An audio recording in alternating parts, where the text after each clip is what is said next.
Bismillahirrahmanirrahim. Assalamualaikum warahmatullahi wabarakatuh. Perkenalkan saya Afsi, orang bodoh dan gila dari negeri ini. Izinkan saya untuk membahas tentang pemikiran bareng kalian.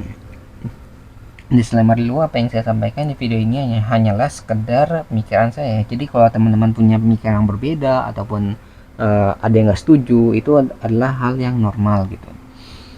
Nah, kita mulai masuk ke inti pembahasan yang memiliki judul apakah kita pantas untuk menilai orang lain. Nah, jika ya ada pertanyaan seperti itu, pasti kan ada jawabannya itu beragam gitu. Ada yang bilang kita tuh bisa tuh menilai orang lain. Ada juga orang yang bilang kalau kita tuh nggak bakalan bisa menilai orang lain. Jadi beragam lah antara dua itu biasanya. Nah, kalau menurut saya pribadi, kedua jawaban tersebut tuh nggak salah. Karena jawabannya tuh tergantung sebenarnya. Jadi tergantung apanya dulu nih. Jadi ada yang tergantung tuh bisa dinilai dari apanya, ataupun ada sesuatu yang benar-benar emang nggak bisa dinilai gitu. Nah, kalau misalnya kita ngomong sama yang bisa dinilai, itu biasanya ada faktor-faktornya nih. Yang pertama tuh karena kita tuh bisa menilai seorang tuh karena adanya kerangka pembatas dalam penilaian. Nah, ini biasanya berhubungan sama uh, suatu kerangka itu kayak sudah ditentukan ya apa yang harus nilai. Kayak misalnya dalam pendidikan, di pendidikan tuh ada yang namakan nilai kan. Misalnya orang ini mendapat nilai berapa, seorang siswa nih, seorang siswa itu dapat nilai 9, nilai 8 ataupun 7 gitu. Nah, itu kan nilai kan, berarti kan kita sudah menilai seseorang. Nah, itu kan ada kerangka penilaiannya, ada batasan dalam penilaiannya. Misalnya batasannya itu dalam ilmu ilmu tertentu, misal dalam matematika, dalam kemampuan berbahasa, kemampuan olahraga. Nah, itu kan sudah ada pembatas-pembatasnya. Jadi ketika kita menilai seseorang, maka dibutuhkan satu pembatas tertentu sehingga kita tidak terlalu luas gitu dalam menilainya. Jadi kalau kita nilai soal MTK ya MTK aja, misalnya bahasa aja, kemampuan olahraga aja, itu sudah dibatas-batasi. Jadi kita nggak bisa menggabungkan semuanya gitu dalam satu apa ya, bentuk penilaian. Maka kalau misal digabung ya sulit juga menilainya. Lalu yang kedua itu dari faktor penilainya. Nah, penilai ini hubungan sama pekerjaan yang profesional ya. Jadi kayak misalnya saya contohin, misalnya pekerjaan ahli lah. Pekerjaan ahli itu kayak misalnya seorang dokter. Dokter ini kan mampu untuk menilai suatu masalah. Misalnya ada pasien itu datang ke seorang dokter. Dari dokter ini mampu menilai seorang pasiennya mengalami apa. Misalnya dari keluhannya dia bisa mendeteksi apakah si pasien ini sedang mengalami suatu penyakit gitu. Jadi setelah dideteksi gitu, didiagnosis penyakitnya apa, lalu dia bisa menilai solusinya apa. Misalnya dia harus banyak istirahat, banyak minum air. Setelah itu dia memberikan suatu obat. Nah, obat ini diberikan tuh dengan dosis tertentu. Misalnya dalam sehari harus dikonsumsi berapa kali, terus berapa gram gitu.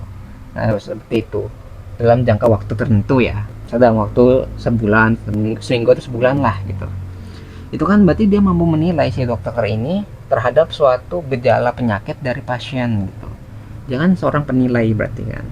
Dia mampu menilai karena dia punya dasar-dasar itu, dasar-dasar dari pengalamannya, dari prakteknya gitu. Lalu penilai ini juga hubungan sama guru. Nah, pekerjaan guru itu kan kerjaannya menilai seorang siswa kan. Nah, jadi guru ini mampu menilai, misalnya guru matematika menilai siswanya dari soal-soal yang bisa dikerjakan oleh siswanya. Soal-soal matematika misalnya kan, ada yang bisa jawab semuanya betul, berarti kan 100 tuh. Ada yang berkurang, ada yang salah misalnya beberapa soal, ada yang 90 sampai seterusnya gitu. Ada yang sampai mungkin nggak bisa mengerjakan gitu, dikasih nilai 0 gitu kan. Tapi kan biasanya ngasih nilai KKM lah. Itu kan KKM itu kayak bukti bahwa siswa ini lulus nilai standarnya kayak gitu. Itu dari faktor penilainya, jadi orang yang menilainya gitu. Lalu yang ketiga itu keadaan objektif. Nah, jadi ada yang namakan kayak kalau kita misalnya menggunakan suatu statement atau suatu ide itu bisa disetujui oleh semua orang. Kayak gini, misal dalam ilmu matematika, ketika 1 ditambah 1 sama dengan 2, maka setiap orang gitu maupun orang yang kita nggak kenal akan menjawab bahwa 1 tambah 1 itu 2. Mau dimanapun, mau mau teman kita, mau guru kita di daerah lain, misalnya orang yang berbeda dengan kita, ketika ditanyakan 1 tambah 1 itu jawabannya adalah 2. Itu orang luar negeri pun kalau ditanya 1 tambah 1 sama dengan 2 pasti setuju. Itu namanya keadaan objektif gitu. Itu dalam ilmu matematika. Kalau misalnya dalam ilmu di penelitian juga ada. Penelitian kan sifatnya objektif kan. Jadi di penelitian itu biasanya ada yang namanya prosedur ya. Jadi prosedur tuh kayak langkah-langkahnya, cara pengerjaannya bagaimana. Misalnya kita punya penelitian, terus prosedurnya gini, cara melakukan seperti ini, terus dihasilkan data yang mungkin datanya tuh nggak beda jauh setelah dilakukan 3 kali pengulangan ataupun 5 kali pengulangan.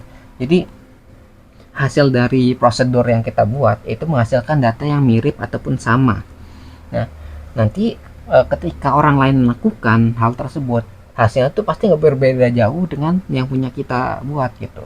Jadi yang kita buat hasilnya segini, orang lain juga kurang lebih hasilnya segini gitu. Nanti kalau misalnya dilakukan 5 tahun berikutnya, 10 tahun berikutnya, ataupun 20 tahun berikutnya, hasilnya pun harusnya nggak berbeda jauh karena dilakukan dengan prosedur yang sama seperti itu.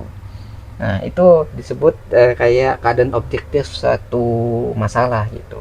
Jadi mau dimanapun, siapapun yang mengerjakan, jawabannya kurang lebih sama ataupun ya sama gitu. Nah, seperti itu. Nah, itu kan yang bisa dinilai tuh, faktor-faktor yang bisa dinilai. Nih, terus selanjutnya ada yang faktor-faktor yang tidak bisa dinilai. Yang pertama tuh penilaian berdasarkan perasaan. Nah, perasaan itu kan sesuatu yang abstrak ya, sesuatu yang nggak mampu untuk dinilai oleh orang lain. Perasaan gitu, kayak senang, sedih, marah, itu kan orang lain kan sulit gitu menentukan nilainya.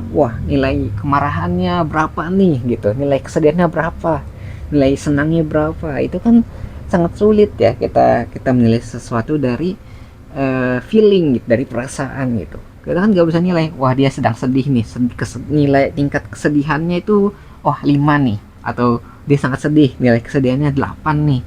Itu kan sangat sulit sebenarnya. Angka itu tidak bisa menggambarkan perasaan seseorang gitu kan.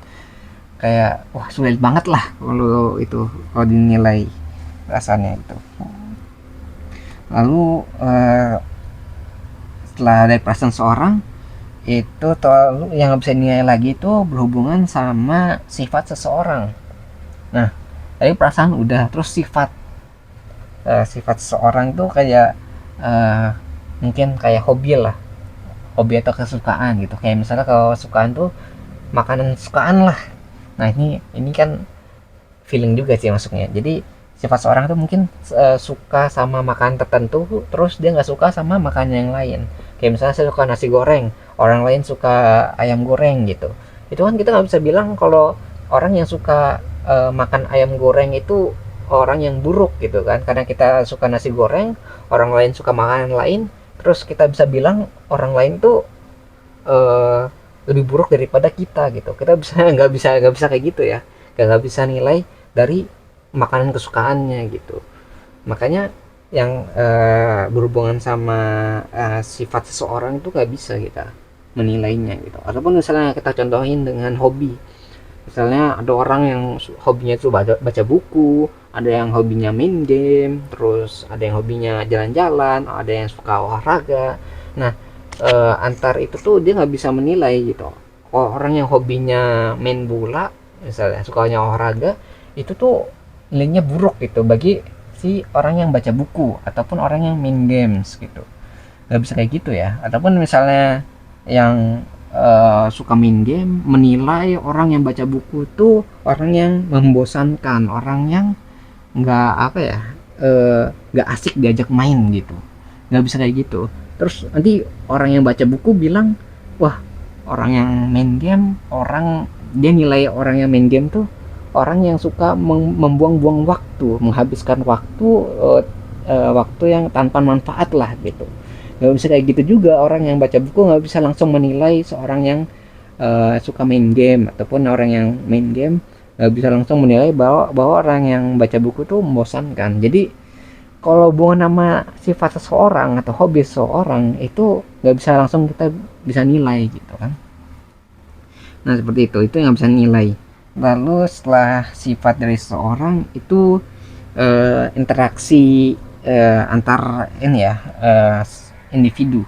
Jadi yang subjektifnya, misalnya dia teman saya nih, maka saya senang main sama dia gitu. Maka setiap dia nilai, ya nilainya bagus karena dia suka sama orang itu. Bayangkan dengan orang yang nggak dia suka gitu, terus dia nilai, wah saya nggak suka sama kamu tuh orangnya begini begini begini, sehingga saya nggak suka sama kamu. Terus dia nilai orang itu di bawah standar gitu kan, ya nggak bisa kayak gitu juga kan. Makanya kita tuh nggak bisa nilai seorang dari perasaan kita, dari apa yang kita gunakan, kayak feeling kita gitu. Kayak ya itu mah pribadi, beda-beda pasti nilainya. Kayak bilang, oh mungkin dia nilai diri kita nih, misalnya orang lain, orang teman kita nilai diri kita bagus gitu. Nah nilai ini nih gak bakal sama orang lain yang mungkin gak pernah mengenal kita, ataupun orang yang benci sama diri kita, yang benci sama diri kita. Nah makanya itu kan sangat subjektif dan tidak bisa dijadikan acuan umum gitu untuk menilai seseorang gitu. Nah kayak gitulah pokoknya contohnya. Jadi kayak ada yang bisa dinilai, ada yang nggak bisa dinilai, tergantung dari apanya, tergantung dari faktor-faktornya kayak gitu.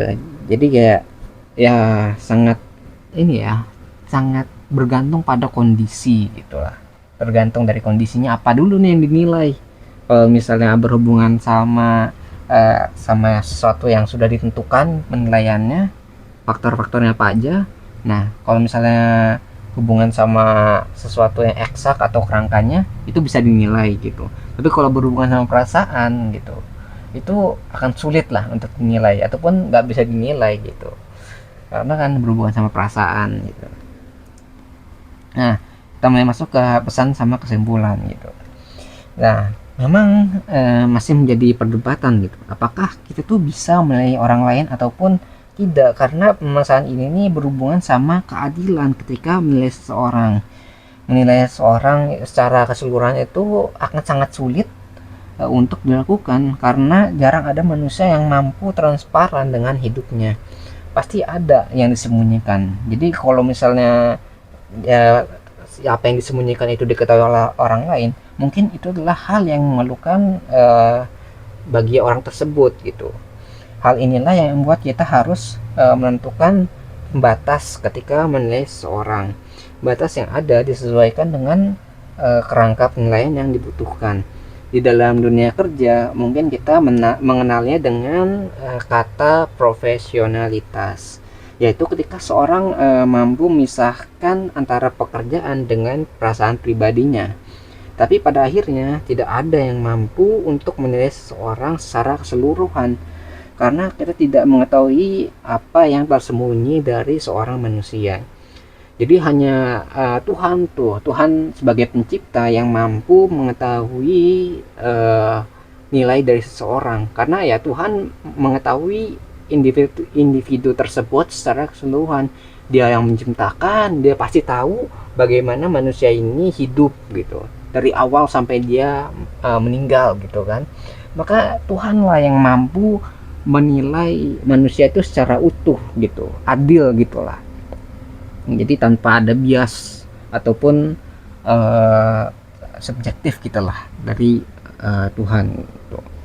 Jadi manusia itu apa ya, sangat sulit lah untuk dinilai antar manusia itu sangat sulit untuk menilai manusia lain. Tapi bagi Tuhan hal tersebut adalah hal yang mudah, karena Tuhan tahu keseluruhan dari hidup kita, hidup manusia gitu, hidup seluruh manusia lah, jangan hanya satu orang gitu. Nah mungkin sekian gitu bahasan pemikiran pribadi yang bisa saya sampaikan. Tapi sebelum saya akhiri ya, segala yang saya sampaikan, jika ada kebenaran di video ini, maka itu semua bersumber dari Tuhan Yang Maha Kuasa. Dan jika ditemukan ada kekurangan ataupun kesalahan di video ini, maka itu semua bersumber dari saya pribadi. Di channel ini juga kita punya moto, jangan didengar, jangan dipercaya, ragukan segala pilihan, dan selalu buktikan bahwa pendapat saya salah. Lalu jelaskan di mana letak kesalahannya. Saya menunggu jawaban Anda, wahai orang-orang pintar dan waras di luar sana, karena orang yang bodoh dan gila ini sangat membutuhkan bantuan kalian. Terima kasih bagi yang udah menyimak, semoga bisa bermanfaat videonya. Saya akhiri dengan kalimat wassalamualaikum warahmatullahi wabarakatuh. Saya Afsi, pamit undur diri. Kita ketemu lagi di pembahasan berikutnya, insya Allah.